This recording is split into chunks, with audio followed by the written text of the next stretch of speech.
नमस्कार, आपण पाहत आहे भांडा फोड न्यूज. एका दमात भ्रष्टाचारी कोमात.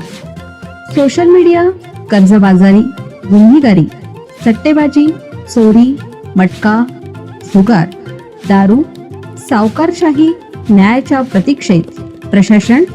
भांडाफोड न्यूज. एका दमात भ्रष्टाचारी कोमात.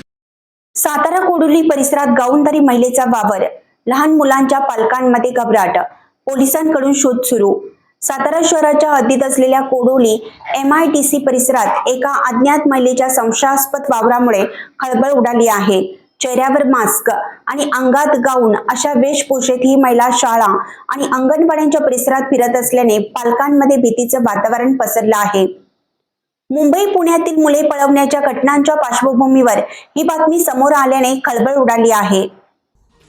सातारा शहरातील कोडोली, चंदननगर आणि संभाजीनगर या भागात गेल्या काही दिवसापासून एका अज्ञात महिलेच्या संशयास्पद हालचाली दिसून येत आहेत.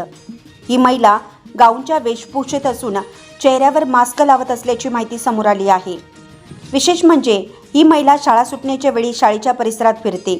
मुलांचे पालक कोण आहेत, ते कोठून आले आहेत आणि त्यांच्या कौटुंबिक बाबतीची चौकशी करत असल्याने संशय अधिक बळावला आहे.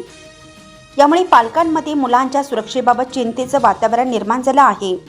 या प्रकाराचं गांभीर्य ओळखून परिसरातील अनेक शाळांनी पालकांना सतर्क राहण्याचे मेसेज पाठवले. शाळा प्रशासनानंही मुलांच्या सुट्टीच्या वेळी पालकांशिवाय मुलांना न सोडण्याचा कडक नियम लागू केला आहे.